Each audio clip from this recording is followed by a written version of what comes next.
everyone, and welcome back to this edition of NBC News. I'm Mia Sacker. And I'm Delaney Cowles. You know, the football season is starting to come to an end, and I'm really going to miss the home games. Me too. One of my favorite parts is watching the bands and the Color Guard perform at their halftime show. Yeah, I love the Color Guard's yellow costumes this year. They were so pretty. Speaking of the Color Guard, Ava Hurtalendi sat down with some of their members to talk about how they feel their performance makes a visual impact. They say good things come in twos. When discussing Mason High School's marching band and color guard, this idea stands true.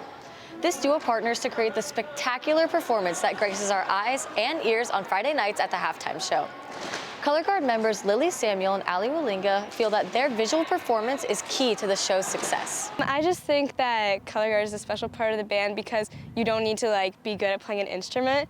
Because I don't play a band instrument. I mean, I'm actually in orchestra, but it's gives me a way to be connected to the band too and still feel like I get to meet all these new people and just be part of another extracurricular that's super cool. I feel like the Color Guard, we have our own job on the field, just like the band has their own job.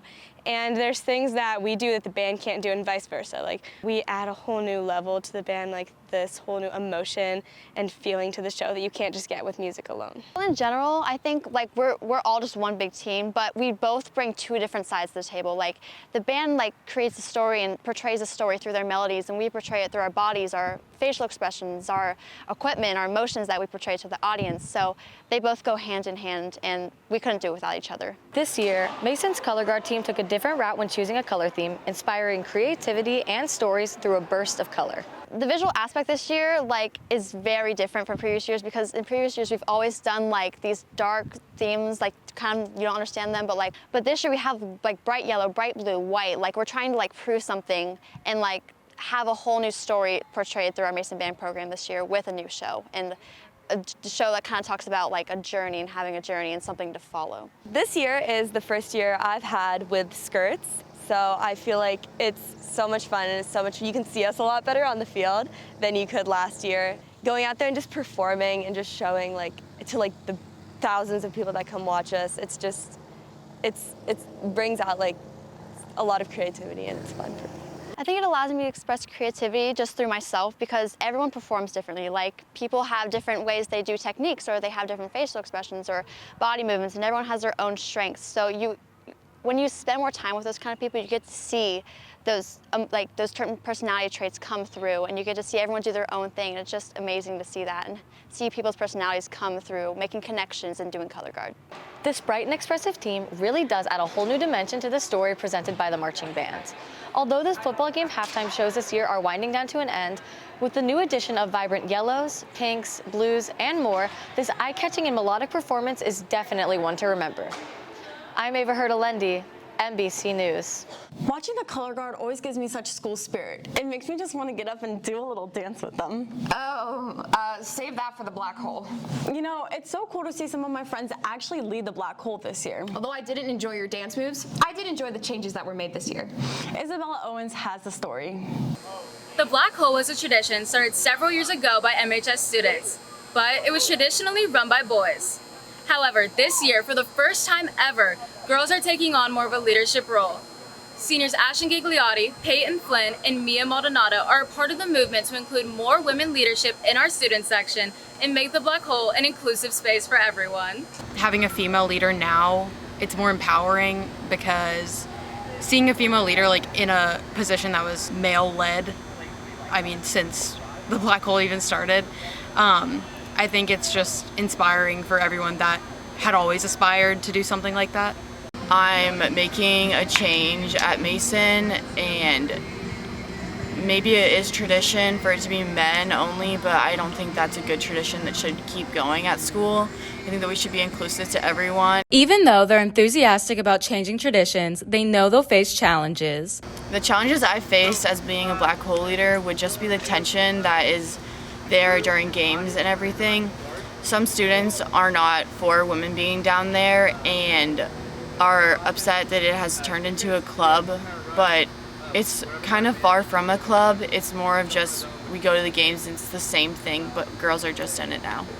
I think that my presence as a female leader has increased female participation in the Black Hole because I remember going past years and seeing the first few rows were filled with just a bunch of senior guys, and I know that for me, it was kind of discouraging knowing that like once I got to my senior year, maybe I wouldn't be able to be up there either.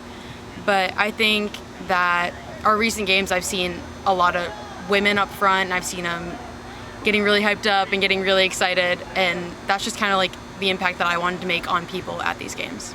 The impact I hope to leave on the black hole is that everyone knows it's not just exclusive to men, and I hope that other women in the future will also be part of it. Despite facing criticism about integrating women leadership into the student section, these girls have risen above and accepted the challenge of forming a more inclusive student section. I'm Isabella Owens, NBC News. It's really awesome to see the changes that have been made to the black hole this year. Speaking of change, have you heard of Ryan Peppard? He actually performs magic tricks in the middle of the student section. I guess you could say he has a couple tricks up his sleeve. Mia Baird has the story. When Mason High School sophomore Ryan Peppard was a kid, he was fascinated by magic. So much so, he wanted to learn what was going on behind the scenes. This made him want to learn how to perform the trick, especially card tricks and illusions and sleight of hand. What really got me into magic was, I don't know, just my love of it. Like I always wanted to be on the inside. So like whenever we went to a magic show or something, I always wanted to know how that was done. And I love being that person who inspires others to either want to learn how to do it or just be fascinated by it and want to keep watching it. Ryan often performs his tricks in class, around friends, at lunch, and even at football games. He likes to do his tricks for other kids and admits that it gives him a sense of accomplishment from performing his card tricks after working hard to master an illusion. It makes me feel really accomplished and just really good because seeing those hours of work pay off in a trick that I can now use wherever, whenever that I want, just really makes me feel accomplished that I spent that time working on that trick and it finally worked, and I'm able to now put that into my, call it, arsenal of tricks that I can just pull out. There are times when Ryan feels a sense of pressure, especially when he's performing for magic enthusiasts or admirers, trying to figure out his secrets. But for Ryan, he likes the fun of performing and the good feeling he gets when he entertains his friends with a simple card trick or an illusion that leaves him wondering, how do you do that? I'm Mia Baird, NBC News. Did you dress up for Halloween this year? Sadly, no, but last year I was a taco. Oh, that must have been pretty embarrassing. Okay, what were you last year? I just threw on a witch hat. Yeah, that's not any better. Gabby Affatato hit the halls to find out what your most embarrassing childhood Halloween costume was.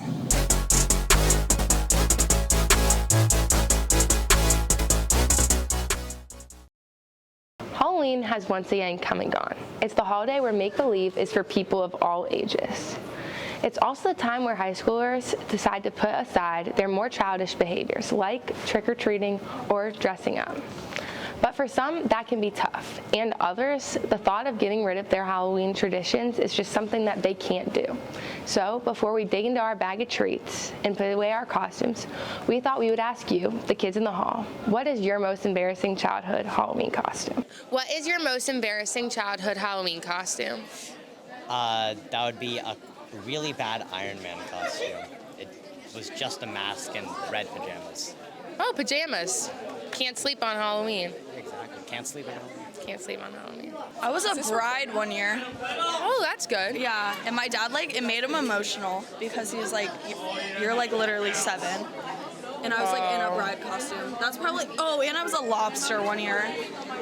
What were you? You were a bride? Yeah. Last year I was someone on the baseball team on this baseball team from this school. Name drop? Name drop? Unfortunately, I cannot say it, but if you know, you know. I know. So I was Superman, but it gets worse.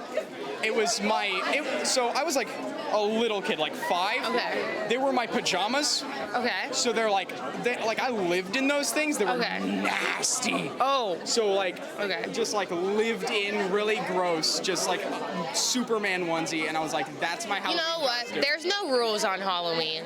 I mean, there are, but I don't follow them. Halloween's a judgment-free zone. I don't know if they're embarrassing, but last year my costume, it was a little embarrassing. I was Kim Kardashian, her Met Gala look, the all black. Wait, like you kind of ate though. I did eat. You did eat. Like you left Yeah. no crumbs. No. None. I dressed as a fat cat. Why? Show. To the camera. That's awesome. I was Supergirl. Oh, that is incredible. All pink. That's great. I love that. Thank you guys. I went as a pumpkin when I was like 4. Huh? That's cute. One time I dressed up as that girl from Teen Beach Movie with the biker jacket and the, yeah. I dress up as a toilet. Yes, I know we're all turning our attention to family gatherings, Thanksgiving trimmings, and the festive celebrations ahead. But it's kind of fun to really love the moments that come with this Halloween make-believe. And you can almost hear it in some of your voices. I'm not so sure you all are ready to grow out of what comes with this ghoulish holiday. I'm Gabby Affatato, NBC News. Hi guys, my name is Mia and I'm a Hope Squad member. I just want to remind everyone that it's important to take time for yourself. Whether you're acting as a helping hand for others, stressed out with school, or overwhelmed by life, self-care is important. Self-care can be done in many ways. Personally, I like to spend time with my friends and family, but it can also be journaling, exercising, or simply watching your favorite Netflix show. Try to take time, even just 5 minutes out of your day, to practice self-care. Remember, it is much more difficult to help others if you haven't helped yourself.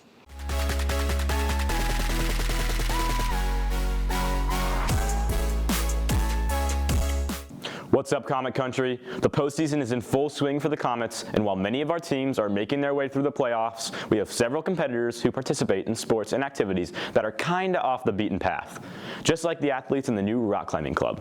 This group also hopes to build a team atmosphere by growing their rock climbing community. Lacey Dahl has the story. Finding exciting new ways to exercise while also enjoying the company of others was the inspiration for Mason High School's brand new all-inclusive rock climbing club that's held at Mosaic Gym. This program helps develop a wide range of skill, not only in a physical aspect, but also a mental one. The individual yet group element of the club encourages students to cheer on their fellow climbers and also grow in their self-confidence. So the rock climbing is a place where students and hopefully teachers can come and enjoy climbing. Climbing is a really communal sport, and so you can work out and also have really great bonds with people while you're climbing. We're trying to establish that at Mason. Wilson's vision for the club is to bring together a group of people who all enjoy climbing no matter what their skill level is, and for them to create bonds that'll last a lifetime. For one senior, Nav Singh, helping create a new club and fostering a new generation of climbers is one way that he connects with his community. Well, I kind of really enjoy the sport of climbing, obviously, and I'd been taking like a handful of my friends there and everybody like really enjoyed it. So I was like, I might as well just try to introduce it to the rest of the school, you know? And because it's such a positive environment, and not to mention it's like something fun to do, especially in times of stress. And it's good to get you in shape too, so it's a good physical workout as well. So I thought all that comes together well. According to Wilson, being a teacher and the rock climbing club advisor share many similarities. Wilson does not believe in perfection, but wants the members to give their best effort. Being a rock climbing advisor is kind of almost the exact same as being a teacher, because like I'm not the best rock climbing person in the world, but I have experience. And I think I have a really good ability to psych people up and show them where they need to improve, but also celebrate where they are. And it's a great way to like explore like athleticism and problem solving and just like laughing about stuff, because a lot of time with rock climbing, you're trying to push your athletics, but you're also trying to figure out how to get up somewhere. So it's a mind game as well as a body game. And then also, like, you know, when you're doing both of those things, a lot of mistakes happen. You know, people start letting down their guard and having jokes and stuff like that. And that's where the community comes in. And so eventually people will be just having fun. The community is very helpful. They teach you different technical aspects, or they just give you feedback. They keep you determined, and they keep challenging you with new stuff. In the future, I just honestly just want to get like a lot of members, because climbing, although you're on the wall alone, it's very community oriented. So I just want to get a lot of people working together and supporting each other and uplifting each other like we all should anyway. Although a sense of community may not seem present in day-to-day life, it is not uncommon to see it in action in this club. Climbers feel comfortable to grow on their new skill set thanks to the community. Even in its first year of existence, this club has already had so many people who are interested. Wilson and the other members hope to see the club prosper in years to come. I'm Lacey Dahl, NBC Sports. Sports have a special way of teaching life skills like teamwork and unity. The Rock Climbing Club is a great example of a team at Mason promoting positive culture while also having fun. There's a sophomore here at MHS who performs on a team with similar values, but now he's trying to venture out on his own to compete in individual jump roping competitions. Sarah Kim has the story of Comet skipper Ryan Rogers. Many of us around Mason High School have seen the amazing Comet skippers in action. These jump ropers have entertained us in pep rallies and parades, but if you look a little closer, you'll see skipper Ryan Rogers, who not only participates on the team, but competes in individual competitions all over the country. Ryan is always working to refine his skipping skills, but now he's even committed himself to a strength training program at MHS. I typically practice around 18 hours, I'd say. Now that's not all jump rope. That can be like strength training, that can be practicing my flips, any of that stuff. What I do to become better at jump rope is like I strength train for one. I practice my flips on occasion. I go to a gymnastics facility, practice my flips, and one of the most important things is definitely just like stretching at home, doing like my physical therapy stuff to like prepare my body for like these strenuous tricks that are hard on my body. My most recent competition, I went to Leavenworth, Washington to compete in a 8-person tournament-style jump rope competition, and that bracket was filled with people that have won world competitions. So I felt very honored to be a part of, that group of jumpers, to be asked to go there and jump with them. Ryan has competed individually in numerous jump rope competitions. While balancing school, training, travel, and the challenge of going up against talented performers can be tiring, Ryan enjoys the opportunity to pursue an activity he's passionate about. School and jump rope don't really go hand in hand. They definitely conflict, but I always try to come home, get my homework done immediately, so that way I don't have like the stress of, oh, I have this lingering over me. So just try to get it done immediately. I'd say the hardest part about jump rope is the coordination, I'd say, because it's very rare, I'd say, for a jump roper to go more than like 30 seconds without messing up. Like the rope wants to do its own thing, you want to do another thing, and it's just, bam, mess up. What I hope to get out of jump rope is just like inspire these younger kids, I guess, just like I want to be the person that, people can look up to and be like, oh, he's really good. Ryan has very ambitious goals. He wants to continue polishing his skills, performing with his team, competing individually, and even sharing his passion for jump roping with the next generation of young skippers. I'm Sarah Kim, NBC Sports. That'll do it for sports. Congratulations to our fall sports teams for their tremendous team and individual accomplishments this season, and another year of GMC domination, where 6 Mason teams captured the conference championships. Now, I'll send it back to Mia and Delaney at the anchor desk. Well, that wraps up this edition of NBC. Bringing you the news of students making the news. I'm Delaney Cowles. And I'm Mia Sacker. We'll see you next time.